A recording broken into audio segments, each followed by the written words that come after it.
Hello students, आज मैं आप लोगों को 5 किंगडम क्लासिफिकेशन पढ़ाऊंगा। इससे पहले के वीडियो में मैंने 2 किंगडम क्लासिफिकेशन के बारे में जानकारी दी थी, जिसे कैरोलस लिनियस ने दिया था। लेकिन 2 किंगडम क्लासिफिकेशन एक्सेप्ट नहीं हुआ, जिसके बारे में क्यों नहीं एक्सेप्ट हुआ इसके बारे में मैंने उस वीडियो में डिटेल जानकारी दे दी। अब उसके बाद आया 5 किंगडम क्लासिफिकेशन। 5 किंगडम क्लासिफिकेशन दिया R.H. व्हिटेकर ने 1969 में। इन्होंने किस आधार पर, उसका क्राइटेरिया क्या था, 5 किंगडम क्लासिफिकेशन का क्राइटेरिया क्या था? तो उन्होंने 4 क्राइटेरिया के आधार पर लिविंग ऑर्गेनिज्म को 5 किंगडम में बांटा। पहला क्राइटेरिया था कॉम्प्लेक्सिटी ऑफ सेल स्ट्रक्चर, दूसरा था complexity of the organism body, तीसरा क्राइटेरिया था मोड ऑफ ऑब्टेनिंग न्यूट्रिशन, चौथा क्राइटेरिया था उसका रिप्रोडक्शन। इन 4 के आधार पर, इस 4 क्राइटेरिया के आधार पर व्हिटेकर ने 5 किंगडम दिया।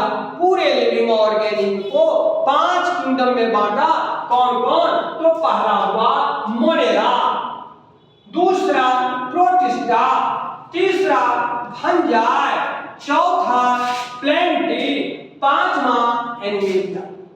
Monera, protista, fungi, plenty, animalia.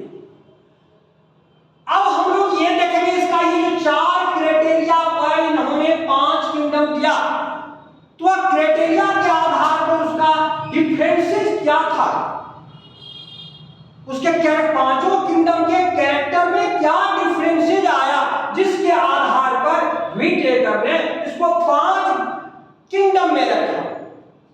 तो यदि हम उसके लिए लेते हैं सेल का structure, complexity of cell structure, तो कॉम्प्लेक्सिटी ऑफ सेल स्ट्रक्चर में मोनेरा प्रोकैरियोट्स होता है। प्रोकैरियोट का मतलब हुआ जो जिस सेल में इंसिपिएंट न्यूक्लियस हो, न्यूक्लियर मेम्ब्रेन नहीं हो न्यूक्लियस में, और प्रोटिस्टा, फंजाई, प्लेंटी, एनिमेलिया, जितना भी यूकैरियोट था जिसमें न्यूक्लियस प्रोमिनेंट होता है, न्यूक्लियस डेवलप होता है, उसको उन्होंने प्रोटिस्टा, फंजाई, प्लेंटी और एनिमेलिया में रखा। केवल उस एनिमल, उस ऑर्गेनिज्म को उन्होंने मोनेरा में दिया जिसमें सेल में न्यूक्लियस नहीं था, न्यूक्लियस में न्यूक्लियर मेम्ब्रेन नहीं था, उसको उन्होंने प्रोकैरियोट, उस प्रोकैरियोटिक ऑर्गेनिज्म को मोनेरा में रखा। दूसरा जाता है complexity of the body organisation. दूसरा क्राइटेरिया था व्हिटेकर का बॉडी ऑर्गेनाइजेशन के आधार पर।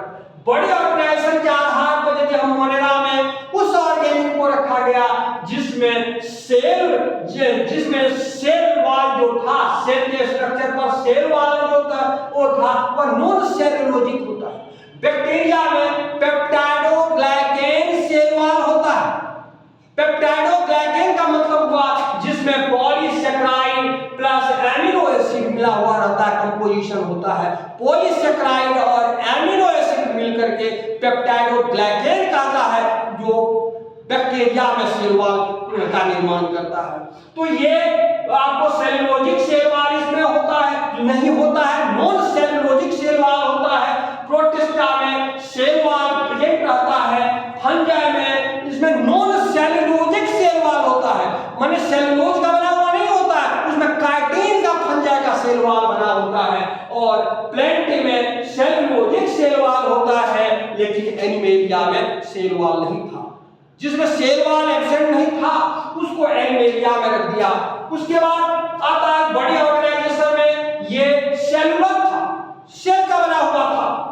ये प्रोटिस्टा जो होता है वह यूनिसेलुलर, केवल एक ही सेल का यूनिसेलुलर यूकैरियोटिक ऑर्गेनिज्म को प्रोटिस्टा में रखा ज्यादा याद रखिएगा, यूनिसेलुलर यूकैरियोटिक ऑर्गेनिक को प्रोटिस्टा किंगडम में रखा। ये दो ही कैरेक्टर आप याद रखिए। और उसके बाद जब फंजाई में आया, ये मल्टी सेलुलर होता है, ये यूनिसेलुलर को प्रोटिस्टा में रखा गया, लेकिन मल्टी सेलुलर को फंजाई में रखा। फंजाई में बड़ी ऑर्गेनाइजेशन जो था मल्टी सेलुलर था, वह क्या, लेकिन इसमें एक एक्सेप्शन था। कौन? तो वह था ईस्ट। ये यूनिसेलुलर होता है, एक ही सेल का बना होता है, लेकिन फंजाई का अदर जितना भी जीनस है, जितना भी मेंबर है, वह सब मल्टीसेलुलर होता है। उसके बाद जब हम प्लेंटी में देखते हैं, प्लेंटी का मेन कैरेक्टर, इसमें बड़ी ऑर्गेनाइजेशन टिश्यू और ऑर्गेन में डिवाइड रहता है, टिश्यू और ऑर्गेन में।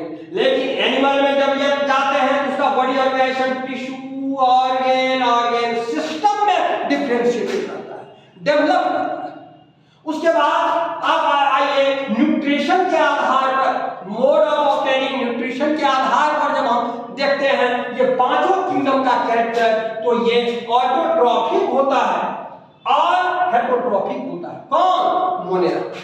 मोनेरा ऑटोट्रॉफिक और हेटेरोट्रॉफिक दोनों होता है। ऑटोट्रॉफिक हुआ जो living organism which prepare their own food, और हेटेरोट्रॉफी का मतलब हुआ जो living organic obtain their food from other organic, other living organic और डेड मटेरियल।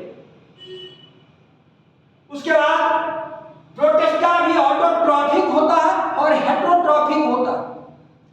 उसके बाद यदि हम फंजाई में आते हैं, फंजाई ऑटोट्रॉफिक नहीं होता है, यह हेटेरोट्रॉफिक होगा, और हेटेरोट्रॉफिक में भी ये या तो सेप्रोफाइटिक होता है या पैरासाइटिक होता है। सेप्रोफाइटिक या पैरासाइटिक होता है। इसमें सेप्रोफाइटिक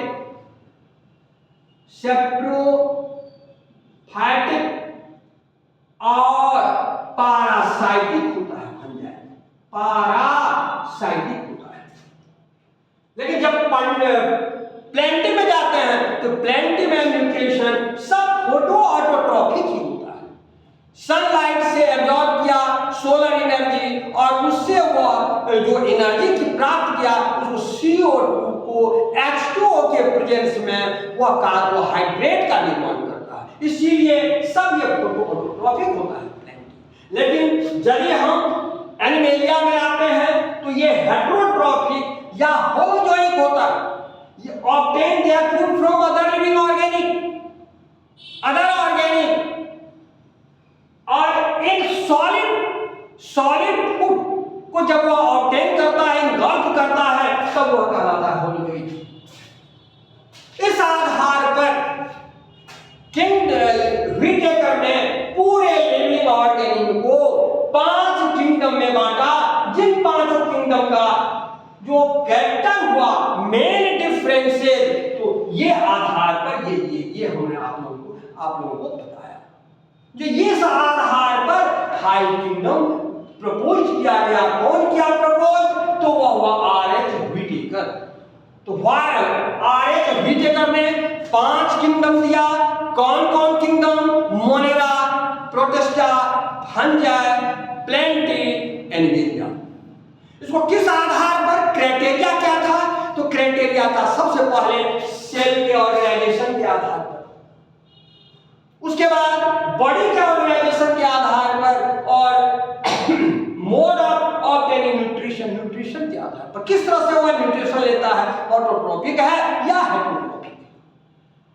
इस आधार पर हमने आप लोगों को 5 किंगडम क्लासिफिकेशन के बारे में जानकारी दी, और इसका मेन डिफरेंसेस कौन था 5 किंगडम में, इसके बारे में जानकारी। इसमें यदि किसी को कोई दिक्कत हो, कुछ पूछना चाहते हो, तो हमारे कमेंट बॉक्स में आप कमेंट कीजिएगा, हम उसको इमीडिएट आपका रिस्पॉन्स लेंगे। और अपने दोस्त को सब्सक्राइब कीजिए, जो सब्सक्राइब नहीं किए हुए हैं सब्सक्राइब कीजिए, और दूसरे अपने फ्रेंड्स को भी आप फॉरवर्ड कीजिए, जिससे उसको भी लाभ पहुंचे। Thank you.